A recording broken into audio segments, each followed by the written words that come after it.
Start.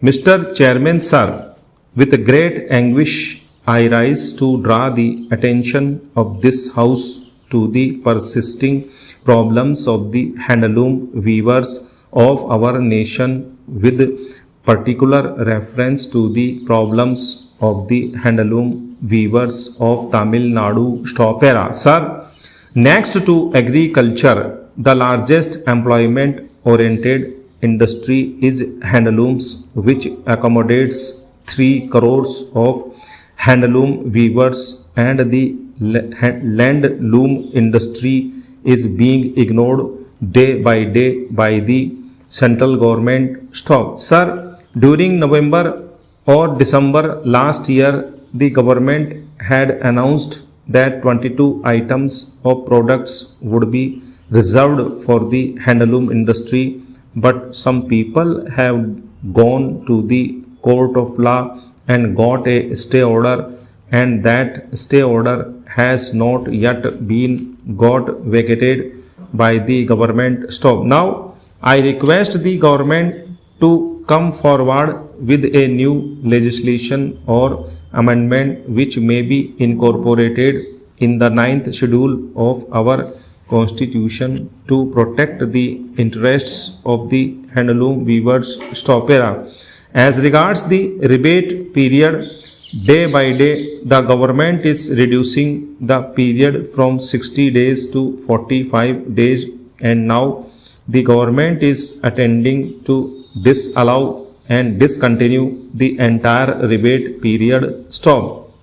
The state of Tamil Nadu, Andhra Pradesh, Orissa, West Bengal, and UP are demanding to maintain and restore 60 days of rebate period as it was before Stopera. Sir, the handloom sector is highly employment oriented and gives succor to the rural and semi-urban areas. Stop. While in the powerloom sector, one person can produce 80 meters of cloth on a power loom in 2 shifts of 8 hours each.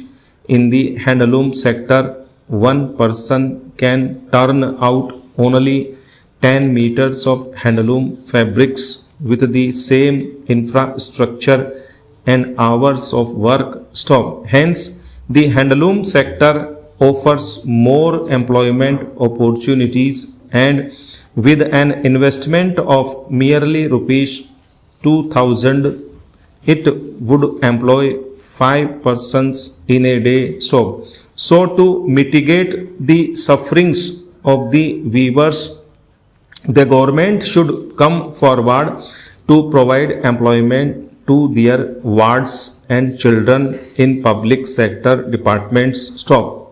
Para. Sir, the cess collected from the mills should be exclusively utilized for the handloom industries, and it should not be diverted to the general revenues of India. Stop.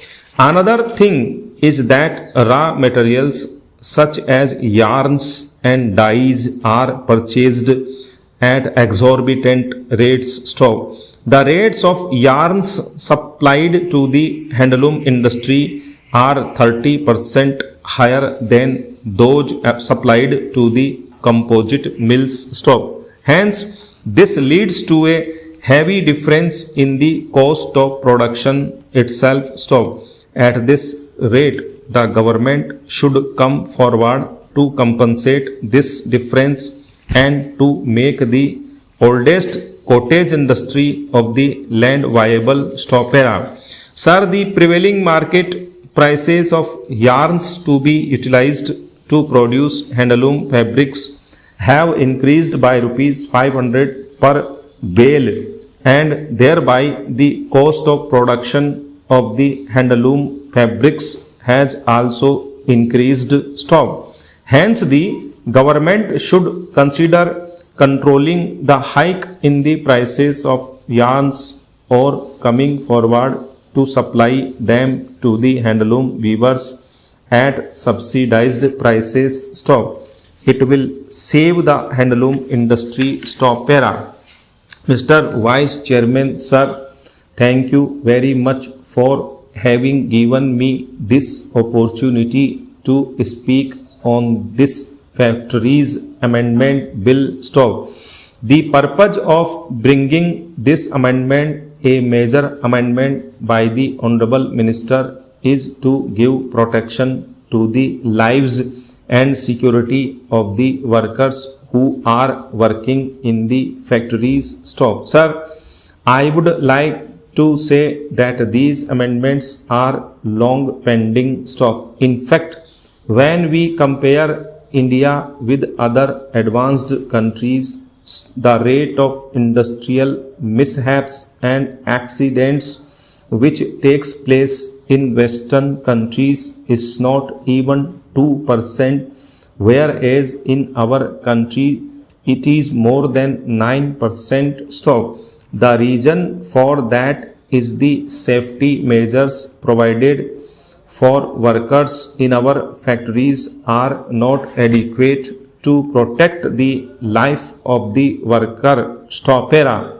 Secondly, the authorities which have been given the responsibility of protecting the life of the worker while the worker is performing his duties have been reluctant to enforce the provisions of the Act. Stop. In fact, the factories situated in rural areas have long neglected the norms provided under the Act. Stop. The factory inspectors go only to urban areas and check up factories located there. Stop. Nowadays, we say that more and more factories should be located in rural areas. Stop. More and more thrust is laid on setting up factories in rural areas. Stop. More benefits are given to industries set up in rural areas. Stop. Factory inspectors have been vested with the powers to inspect whether the safety measures provided in a factory are enough, whether the factory is in a hazardous position, whether any chemical is being used. Stop. When we demand that factories should be increasingly located in rural areas, then we must also ensure enforcement of the Factories Act in those areas. Stop. I would like to draw the attention of the Honorable Minister to 3 or 4 amendments sought to be made under this bill. Stop era. I am referring to the Site Appraisal Committee which is to be appointed under this amendment. Stop. The bill refers to the chairman and representatives of the central board and the state board. Stop. On the state board, it is provided that not more than 5 other members may be co-opted by the state government who shall be scientists having special knowledge of the hazardous process which will be involved in the factory. Stop. Secondly, representatives of the local authority within whose jurisdiction the factory is to be established. Stop. Thirdly, not more than 3 other persons as deemed fit by the state government.